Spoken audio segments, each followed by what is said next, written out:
निशा घर में सबसे छोटी थी। माँ बाप और 3 भाई बहन, दोनों भाई बहन की शादी हो गई थी।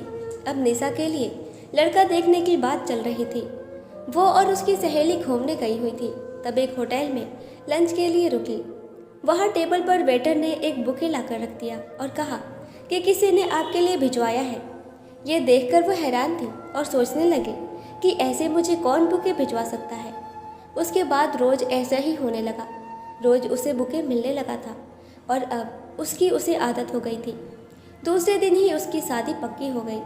यह बात शायद फूल भेजने वाले को पता चल गई थी, क्योंकि उस दिन से ही बुके आना बंद हो गया था। निशा उस इंसान का चेहरा नहीं देखी थी और ना ही वो उस इंसान को जानती थी। कुछ दिनों बाद वो शादी की तैयारियों में व्यस्त हो गई।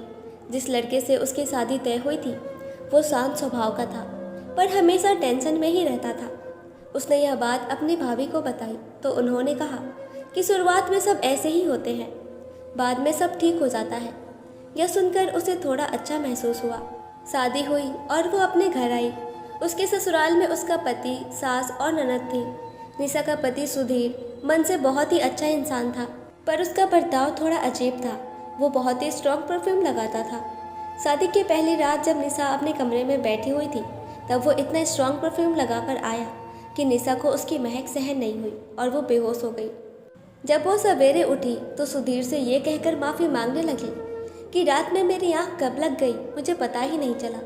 इस पर सुधीर कहने लगा कि कोई बात नहीं, शादी की दिन भर की भागदौड़ में थकावट के कारण आँख लग गई होगी। निशा मन ही मन सोचने लगी कि कितने साफ मन का पति मिला है मुझे। दूसरे दिन रिसेप्शन थी और उस दिन भी बैठे रहने के कारण उसके कमर में दर्द होने लगी थी। वो कमरे में आई और सोचने लगी कि थोड़ा देर आराम कर लेती हूँ, इसलिए वो लेट गई। पर लेटते ही उसकी आंख लग गई और सुबह जब वो उठी उसे लगा कि सुधीर बहुत ही गुस्से में होगा, पर वो उसके साथ नॉर्मल ही व्यवहार कर रहा था। रात में सुधीर के लगाए हुए परफ्यूम के कारण उसका सिर घूमने लगा। शादी को 1 हफ्ता हो गया था और रोज ऐसा ही होता था। एक दिन उसकी आंख सुबह 4 बजे खुल गई। देखी तो सुधीर बेड पर नहीं था। बाथरूम में देखी तो वो वहाँ भी नहीं था। सुधीर जब नाश्ता करने के लिए बैठा तो वो पूछने लगी कि तुम कहाँ थे। इस पर सुधीर कहने लगा कि तुम रात में जल्दी सो जाती हो और मुझे रात में नींद नहीं आती, इसलिए मैं आंगन में चक्कर लगा रहा था। निशा को अपराधी जैसा महसूस हो रहा था। उसे समझ नहीं आ रहा था कि मायके में तो वो रात के 1-1, 2-2 बजे तक जगी रहती थी, फिर यहाँ कैसे उसे 7 या 8 बजे ही नींद आ जाती है। उनकी शादी को 1 महीना हो गया था, पर अभी तक उन दोनों को सिर्फ उनके नाम ही पता चले थे। उसने उसे अभी तक ठीक से जाना भी नहीं था। सुधीर उसके साथ कभी कभी बहुत अच्छे से व्यवहार करता और कभी अजनबियों जैसा। एक दिन सुधीर तैयार हो रहा था, तब उसने पूछा कि कहाँ जा रहे हो। इस पर कहने लगा कि तुम्हें पूछने की कोई ज़रूरत नहीं। जब सास ने निशा से सुधीर के बारे में पूछा तो उसके पास कोई जवाब रहता नहीं था। एक दिन उसने सोचा कि चाहे कुछ भी हो जाए वो शाम को सोएगी नहीं, पर परफ्यूम की खुशबू से वो तुरंत सो गई। दूसरे दिन सुबह वो सुधीर से कहने लगी कि तुम इतना स्ट्रॉन्ग परफ्यूम मत लगाया करो। इस पर सुधीर कहने लगा कि तुम अपने सोने का दोष मुझ पर मत लगाओ। तुम्हें अगर मेरी इतनी चिंता होती तो तुम इतनी जल्दी मेरे आने से पहले सो नहीं जाती। और वो वहाँ से निकल गया। निशा अकेले ही कमरे में रोने लगी, पर उस स्ट्रॉन्ग परफ्यूम की महक का असर उस पर होने लगा। उस परफ्यूम का उसके शरीर पर रिएक्शन होने लगा, जिसकी वजह से उसके पूरे शरीर पर सूजन आने लगी थी। उन दोनों में क्या चल रहा है, इसकी भनक निशा की सास को और ननद को भी थी। वो उससे बिना ताने दिए बात ही नहीं करती थी। उसने जब ज़्यादा गौर किया तो उसे समझ आया कि उसे नींद उस विचित्र परफ्यूम की महक की वजह से आती है। उसने डाइनिंग टेबल पर रखी सारी परफ्यूम चेक की, पर उनमें वो परफ्यूम नहीं था। सुधीर जब ऑफिस से वापस आया तो निशा ने उसका बैग देखा तो वो स्ट्रॉन्ग परफ्यूम सुधीर के बैग में था। पर जब तक उसे पता चला कि उसे नींद उस परफ्यूम की वजह से ही आती है, तब तक बहुत देर हो चुकी थी। एक दिन उसे परफ्यूम की खुशबू ना आए, इसलिए नाक में रुई लगाई और सोने का नाटक किया। सुधीर जब घर आया तो देखा कि निशा सो रही है। तब उसने स्प्रे लगाया और नहाने चला गया। तब उसे समझ आया कि सुधीर खुद चाहता है कि वह सो जाए और सारा दोष उस पर डाल दे कि वह जानबूझकर सो जाती है। सुधीर नहा धोकर अपने कमरे से बाहर चला गया। निशा धीरे से ये जानने के लिए कि सुधीर कहाँ गया है उसके पीछे चल दी। बाहर आने पर देखा तो सुधीर आंगन में किसी से बात कर रहा था। निशा को अब सुधीर पर शक होने लगा था। कुछ दिनों बाद सुधीर का जन्मदिन आने वाला था। इसी वजह से निशा बाजार गई हुई थी और अचानक उसकी नज़र सुधीर की गाड़ी पर पड़ी। वो सोचने लगी कि इस समय तो सुधीर ऑफिस में होता है, फिर उसकी गाड़ी यहाँ कैसे। सुधीर एक लड़की के साथ कार से उतरा और एक होटल के अंदर चला गया। ये देखकर पहले तो निशा को बहुत गुस्सा आया, पर बाद में सोचने लगी कि शायद ऑफिस की कूलिंग होगी। ऐसा सोचकर उसने खुद को समझाया। पर एक दिन फिर उसने उन दोनों को एक अस्पताल में जाते हुए देखा। अब उसे समझ आया कि उसका पति उसे धोखा दे रहा है। उससे शादी नहीं करनी थी, इसलिए वो उसे जानबूझकर सुला देता ताकि वो उस लड़की से बात कर सके और उससे मिल सके। अब निशा ने तय कर लिया था कि मैं इस बात की तह तक जाऊंगी। यही सब सोच कर उसे चक्कर आने लगे और वह बेहोश हो गई। आंख खुली तो वह अस्पताल में थी। एक नर्स कहने लगी कि तुम्हारे पति ने तुम्हारी बहुत देखभाल की, वह 2 दिन सिर्फ तुम्हारे लिए ही अस्पताल में था। पर निशा को यह सब सुनकर इन बातों पर बिल्कुल भी विश्वास नहीं था और बाद में जब डॉक्टर उसकी चेकअप के लिए आई, उसे तो वह देखती ही रह गई, क्योंकि यह वही लड़की थी जो बाजार में सुधीर के साथ थी।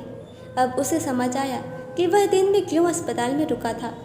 उसे देखने उसके माँ बाप अस्पताल आए और उनके साथ चलने के लिए निशा को कहने लगे। निशा अपने मायके आई। अपने कमरे में आने पर जब उसने अलमारी खोली तो उसे वो सूखे हुए फूल दिखे और उसे याद आया कि कोई उससे कितना ज़्यादा प्यार करता था और वो जिससे प्यार करती है उसे उसकी कदर ही नहीं। कुछ दिनों बाद डॉक्टर ने फिर उसे चेकअप के लिए बुलाया था। वो अपने भाई के साथ अस्पताल गई। वहाँ अस्पताल की सीढ़ियाँ चढ़ी रही थी कि उसने देखा कि सुधीर उस लेडी डॉक्टर के साथ उसके कैबिन में जा रहा था। उसके साथ एक बच्चा भी था। ये देखकर उसे रोना आ गया कि एक तरफ तो उसकी तबीयत ठीक नहीं है और दूसरी तरफ उसका पति प्यार के चक्कर में बिजी है। वो वैसे ही लौट आई और गाड़ी में जाकर बैठ गई। उसका भाई पूछने लगा कि चेकअप नहीं कराना है क्या। तब वो कहने लगी कि नहीं, आज नहीं, मुझे डर लग रहा है, फिर कभी देखूंगी। उसे उस लड़की पर बहुत गुस्सा आ रहा था। ये सब सोचकर उसे रात भर नींद नहीं आई। उसने फैसला किया कि वह उस लड़की से साफ साफ बात करेगी। दूसरे दिन निशा अस्पताल पहुंचती है।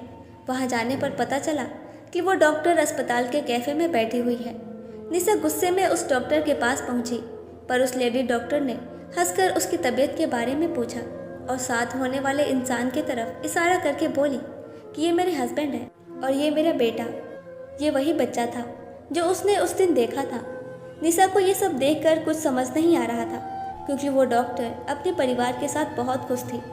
फिर वो डॉक्टर कहने लगी कि सुधीर हमेशा तुम्हारे बारे में ही बोलता रहता है। तुम जब बीमार थी तब उसने तुम्हारा बहुत ख्याल रखा था। बहुत खुश नसीब हो तुम कि तुम्हें इतना प्यार करने वाला पति मिला है। प्यार, ये आप कह रही हैं डॉक्टर? वो तो मेरी तरफ देखना भी नहीं चाहता। क्या कह रही हो तुम? फिर तो तुम्हें सच जानने की बहुत ज़रूरत है और मुझे लगता है कि ये सब सच तुम्हें सुधीर से पता चले तो ही अच्छा है। निशा अपने घर पहुंची। उसके घर लौटने पर उसकी सास और ननद खुश हो गई।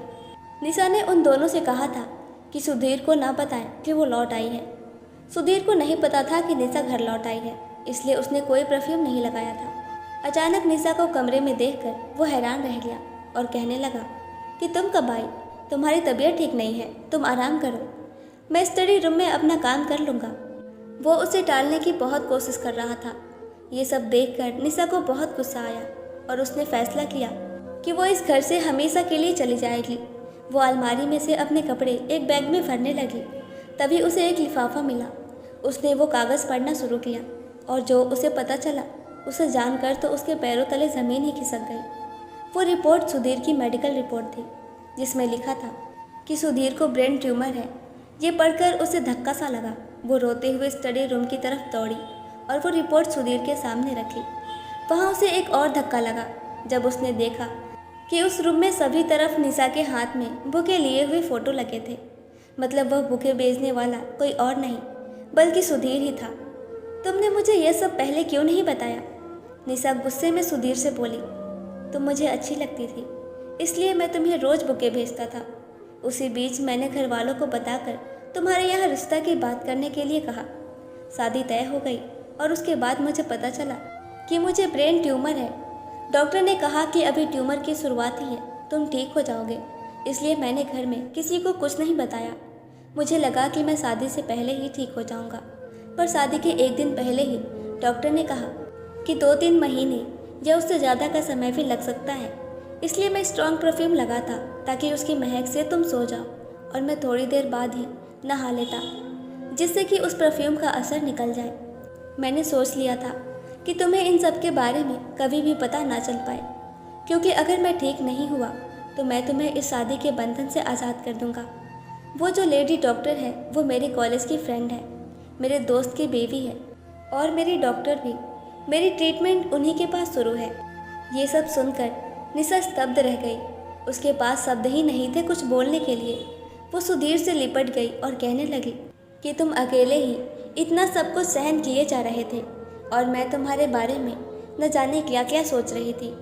आपका ब्रेन ट्यूमर ज़रूर ठीक होगा और मैं जीवन भर आपका साथ ऐसे ही संभालती रहूँगी। कुछ महीने ट्रीटमेंट के बाद सुधीर की सर्जरी हुई और वो 4-5 महीने में बिल्कुल ठीक हो गया। अब दोनों खुशी खुशी एक दूसरे के साथ जीवन व्यतीत करते हैं। कहानी पसंद आई तो कमेंट बॉक्स में कमेंट करके ज़रूर बताएं और ऐसे ही ढेर सारी कहानियाँ सुनने के लिए चैनल को सब्सक्राइब करें और लाइक शेयर करना ना भूलें। Thank you.